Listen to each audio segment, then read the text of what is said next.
everybody, I'm Marino. Welcome to today's Autoversity, and today's tip is going to be more lifestyle related. So I'm actually just here at my place in Toronto, and there's one of our fine cleaning staff. Good morning. Good morning. There you go.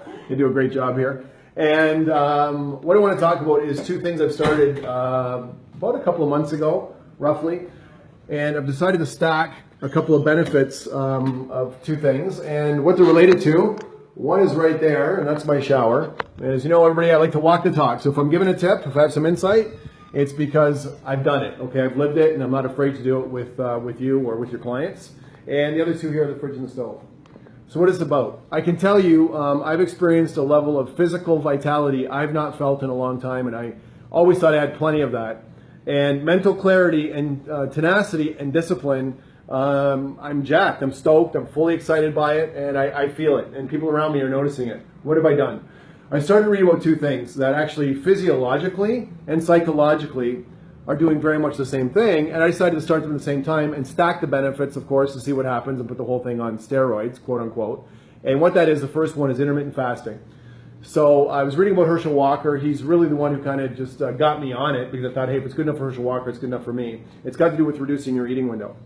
So you start eating within only so many hours a day, and you get it down to the point, like he's done for 20 years, of eating one meal a day. It's called OMAD, one meal a day. You certainly don't have to go that far, and you don't have to skip an entire day like I've done, but reducing your eating window to maybe 6 hours or 4 hours.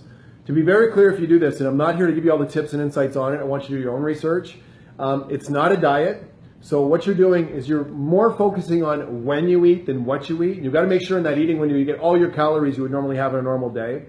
And also, when you're outside of your eating window, during the fast period of however many hours it's going to be, you can't have anything with any calories at all. Not a seed, not a nut, not a candy. You can't put cream or sugar in your coffee. It's black coffee, water, or tea, and that's it. And go and check out and read what this does to your body as far as the hormonal benefits, the benefits regarding reducing inflammation, detoxifying, what it does to your immune system. I feel it. I can tell you I do feel it, but please do your own reading on that if you want to maybe consider it. The other thing is, with ice cold showers, is what I've started, is I normally shave my head or brush my teeth or whatever in the shower, and what I've done is I go and have a hot shower in the morning or whenever else. Typically it's my morning shower I'm doing this, and I love that part. It opens up everything, blood vessels, whatever, wakes you up a little bit, and then bang, I shut off the heat. And I spend the next 5 minutes or so, brushing my teeth or shave my head or whatever else in ice cold water. And I don't enjoy it, and it's not comfortable, I can tell you. It's getting to the point where I'm sort of looking forward to it because I know how I'm going to feel when I'm done it. But the two together, when you read about it, it's nothing short of miraculous. So this tip here really, yeah, you're going to get some physical benefit, there's no doubt. I've actually gained about 3 pounds, and my waist has probably dropped by a good 1.5 to 2 inches, and I never really have had a problem either creating or maintaining muscle mass or losing weight. That wasn't the issue, but I can't believe what it's done to me physically. But the mental benefits, knowing that I've been able to break through this and I've gotten past the point of not being able to deal with the psychological hunger, right? The boredom, or you feel like it's time to eat or you should eat or other people are eating, that's not bothering me at all anymore.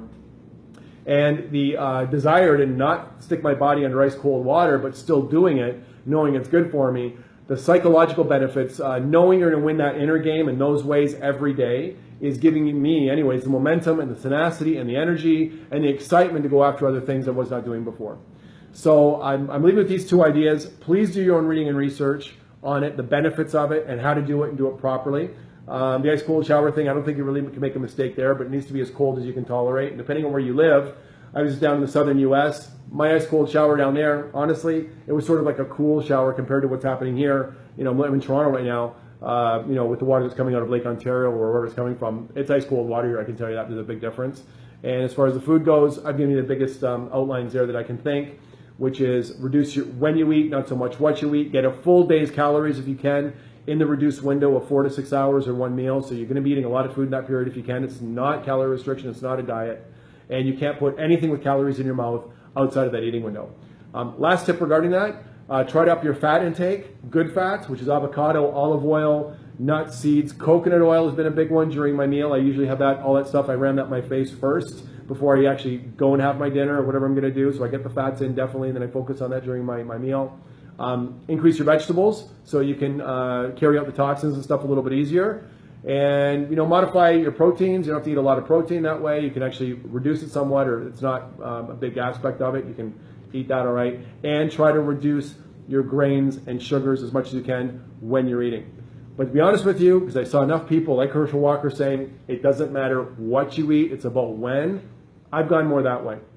And I've had some very lavish meals. I'm going to have another one tonight where I go, maybe even overboard. But I tell you, it's incredible. So anyways, take me up on the challenge if you could. I'm sitting here as a testimony to tell you it's a great thing. I think it's going to be a permanent lifestyle change for me. Am I going to do it every day? No, probably not. I spend a lot of time alone traveling, so the 1 meal a day thing's been easy. It's not socially, awkward for me. I'm by myself all the time. If I'm around family or friends a little bit more, I'll break that. I have no problem doing that, and you can do that. You can take weekends off. You can just do it 2 days a week. It's not a diet, but it's a way to retrain your system on how to burn fat more so than burn blood sugar, and the cold showers speak for itself. Anyways, I've gone longer than I wanted to. I get excited. I don't know where to stop this. I almost want to turn into an instructional video on how to do it. If you have any problems figuring that out, if you're not sure what you're eating, give me a call. I spent a couple years researching this before I dove into it 2 or 3 months ago, and I'm into it big time the last month. It's been great. Anyways, I wish you great selling, create a great life and a great career, and we'll see you soon.